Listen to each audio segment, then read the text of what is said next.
Mighty River Middle School students and teachers, it is a great pleasure to be at your Dr. King Birthday Memorial Assembly. My name is Lawrence Wig, and I come from Honolulu, Hawaii. I've been a teacher in Japan for a long time, and now I've been living in Oregon for the past 23 years. This past August,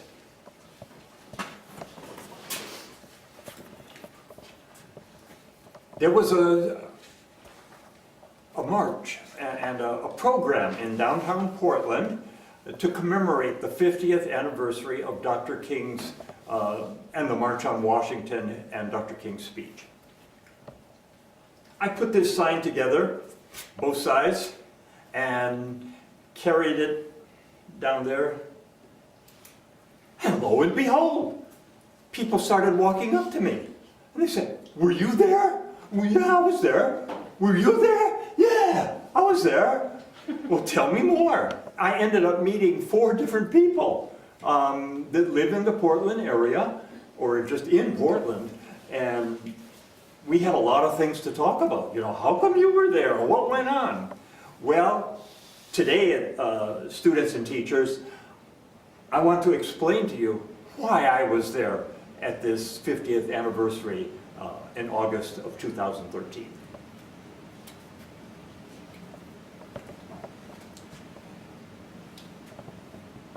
I really loved foreign languages when I was in high school, middle school and high school. And then in college I studied Spanish, and I had become a foreign language teacher for my whole life. Now I'm hard of hearing, and so I've stopped teaching, but I still work in the schools as an assistant. Just to help you get in the mood, if you can recognize what language this is, please put your thumb up. I'm going to say, "Happy birthday, Dr. King," in the 3 different languages that I've taught. So, "Feliz cumpleaños, Dr. King." Well, I see a whole bunch of thumbs on that one. "Joyeux anniversaire, Dr. King." Quite a few thumbs. How about this next one? "Tanjoubi omedetou, Kingu sensei." Shout it out if you know that one. I'm guessing Japanese. Japanese, yeah. So I was raised in Hawaii. Hawaii is a location in which there's many different ethnic groups. Maybe some of you have been to Hawaii. Anybody been to Hawaii? Oh, good.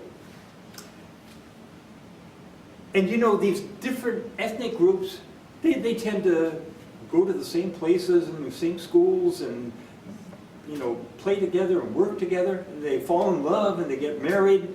And then they have children who are half one race, half another race. Probably the best known person from Hawaii who was half one race and half another race, it's called Hapa. Can you say Hapa? Hapa. The most famous Hapa is President Obama. So just think about that the next time you see him. In Hawaii, he was Hapa, but you don't hear this word on national television. I graduated from high school in 1959, and I went to the University of California at Berkeley. This was just in time for the 1960s. Now, I know you guys were not born probably until the year 2000. The 1960s don't have a clear meaning to those of you who are only 13 years old and 14, 15. So I'd like to explain to you a little bit of what California was like back in the 1960s. We had newspapers and we had television coming from the American South. And there was protests and there was sit-ins. You know what sit-ins are? You know, like black people trying to get served lunch at counters in department stores. So there was protests in California, and people would sometimes travel to the South to help out. In my case, one day I read a little article in a newspaper, and it said, "Scholarships available to be a member of to be a participant in the Encampment for Citizenship in New York City. And you will meet people from all over the United States, young people from different racial groups, and you'll have discussions and you'll learn things. I said, great, I'll do that. I'm off to New York. So I went and bought a bus ticket. And when you bought bus tickets, I don't know how it is now, because I haven't bought a bus ticket recently for an extended trip. But when you bought a ticket from California to New York, if you just walked into the station and you said, I want a ticket to New York City, they'll send you by the most direct route. But at that time you could say, excuse me, could I have a ticket that goes via the South? And sure, where do you want to stop? I said, well, New Orleans, Charleston, South Carolina. I just thought that sounded good. I mean, they were in the South. So I'm on the bus, and the very first bus station we stop at for breakfast in Louisiana, I see, as the bus pulls into the station, colored waiting room this way, white waiting room that way. And once you're in the station, colored restaurants, white restaurant. It was definitely segregated. This is Lake Charles, Louisiana. Wherever I went in the South, they had these signs. Well, the bus kept going, and I was on the bus from Atlanta, Georgia to Charleston, South Carolina. It was a pretty full bus, and the front half of the bus was all white people, and the back half of the bus was all African American people. And sometimes right around the middle of the bus, it got confusing. And I'm not exactly sure what was, because I'm not from the South, I wasn't sure exactly what they did there. But most everybody seemed to know that they were supposed to be sitting in one half of the bus or the other. So we start to, we've been going along a couple of hours, and we pull into this dirt rest area. The driver comes up. Folks, we'll be having a 25-minute rest stop here. Be sure to be back on the bus by 12:15. You don't want to get left behind. So everybody starts getting out of the bus. We're walking around the dirt area, and I went over and bought a sandwich from the little shack. And I bought a sandwich, and so I was eating my sandwich. And then, can I have a volunteer? You want to help? Hi. What's your name? Chanda. China. Okay. Well, you're on the bus too, okay? And let's pretend I'm the white guy in the shack selling sandwiches. You come up to me. Yeah, what would you like? Can I get a hot dog and a soda, please? Oh, I'm sorry. We don't serve your kind. Oh, that's too bad. Yeah. All right. Okay. So now he sees this other person from the bus, and we're about the same height and same build. He's wearing a United States Air Force uniform. I'm not kidding. It was a guy in uniform. He was apparently going, I would guess, from an Air Force base to his home in South Carolina. And then he comes up to me and he says, Excuse me, sir. These guys won't give me any food because I'm colored. Do you mind taking this money and buying me a hot dog and a soda? a hot dog and soda? Yeah. Sure, just wait. I go over, I say, excuse me, can I have a hot dog and soda, please? Oh, yeah. Give me the change. So I pay the people in the shack, and I go back, I say, here's your Thank you very change, much. Appreciate here's your it. hot dog Thanks. and soda. Thanks a lot. This was a life-changing moment for me. And I was actually in the United States Air Force ROTC in the university. I'm thinking, can you believe this? The guy can't have lunch and he's hungry? So before very long,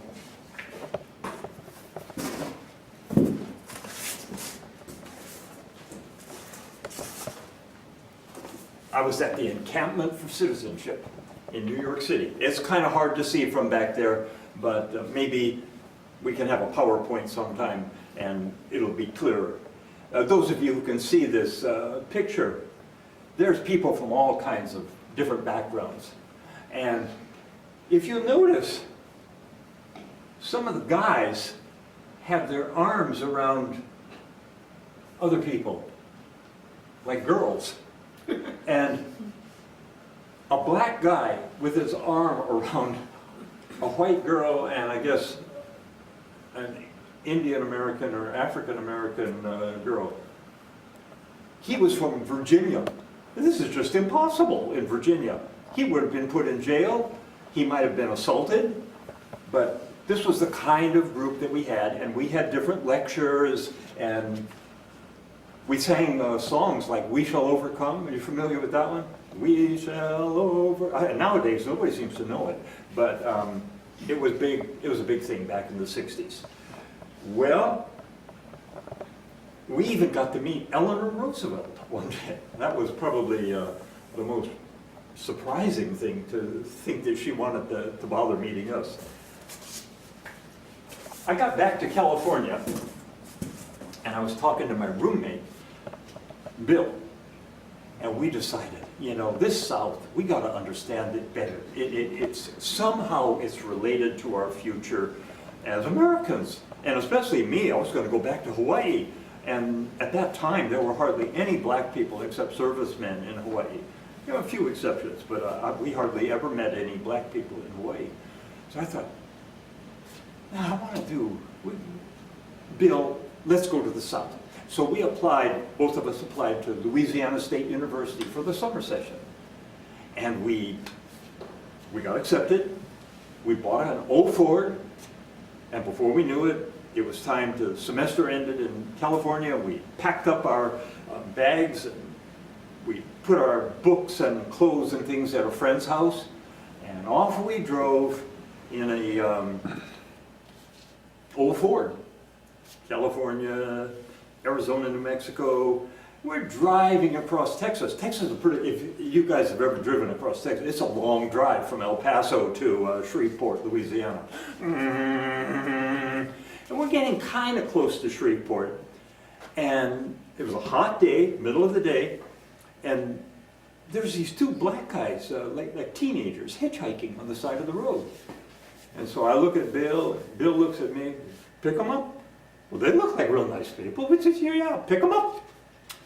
So stop the car, they get in. So please pretend now that there's four of us riding in the car.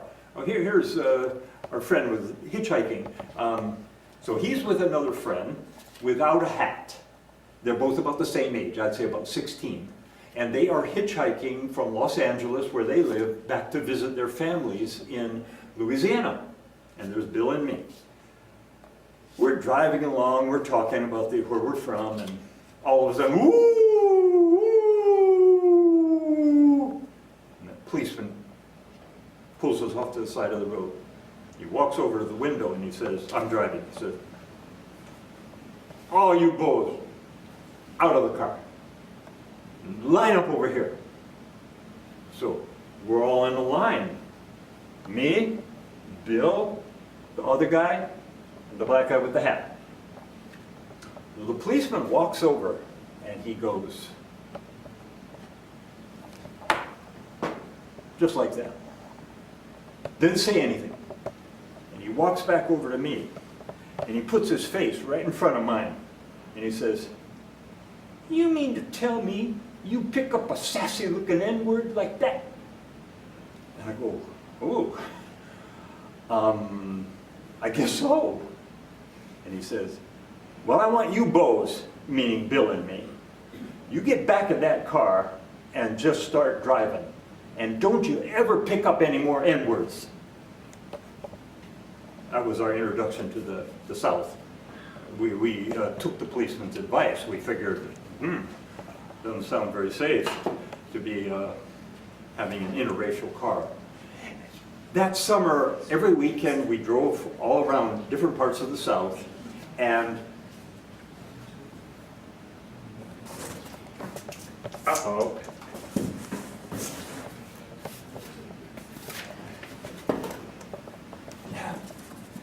quite got this picture thing figured out. Okay.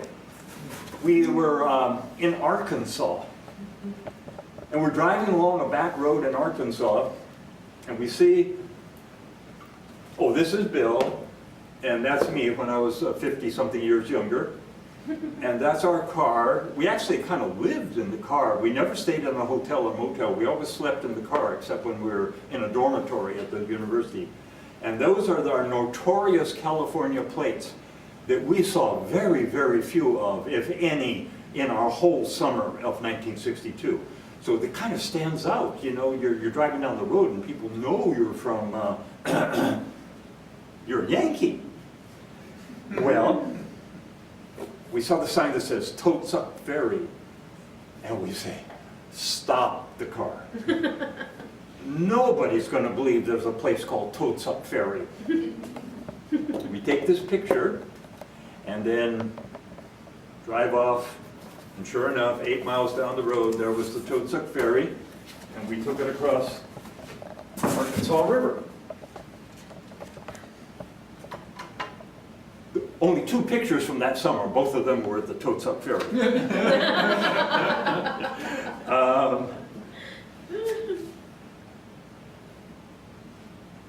Finally, I decided I wanted to go to an African-American university. So I applied to Howard University in Washington, D.C. and got accepted. I was going to spend my senior year at an African-American university. It was the summer they had announced the March on Washington for Jobs and Freedom.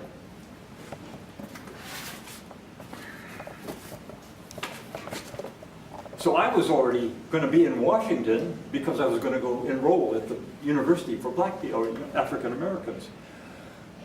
And Bill decided that he wanted to go in that March on Washington too. So it was 2 of us. And earlier this year, I was going back over my pictures. This is the only picture I have from that day that I took. And you can see it says, DC headquarters, March on Washington for Jobs and Freedom. So this was right by the Capitol building. And this was right at the start of the march. And I think, well, look at all those people wearing flower lace. How strange. Where'd those come from? And so I walked up to some of these ladies, I think, and I said, excuse me, where'd your flower lace come from? They said, oh, the congressman from Hawaii donated them to people in the march. I said, oh, well, that makes sense. Click, click, click. But one thing about this picture I'd like you to know, young people, is look how well dressed all these people were. And lots of African American young people were wearing suits and stuff that day.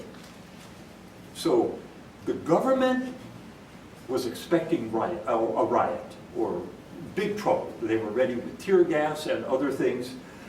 And I have told elementary school students, I don't remember seeing any elementary school students there. Okay? Parents didn't want them there. It was too dangerous. I guess that's just about all the time we have. I would like to mention to the teachers out in the audience, have your kids act out these scenarios in your social studies classes. My experience of young people is they love to raise their hand and volunteer and come up and pretend that they're in a segregated restaurant or something like that. Finally, that day in Washington, the most moving thing, there were a lot of speeches, it was Dr. King's speech that was so good to me. And I could identify especially with the little black boys and little black girls holding hands with little white boys and little white girls. That was just unimaginable until I heard Dr. King say it. And now I think probably you actually see that happen occasionally. And finally, young people, I urge you to discuss, is there any more discrimination in your school? Is there discrimination that you want to get rid of in your cities? It's something to look at. So we need to look back to the 1960s when things were segregated and forward to the 2020s the 2030s, when you guys are going to be adults. Thank you.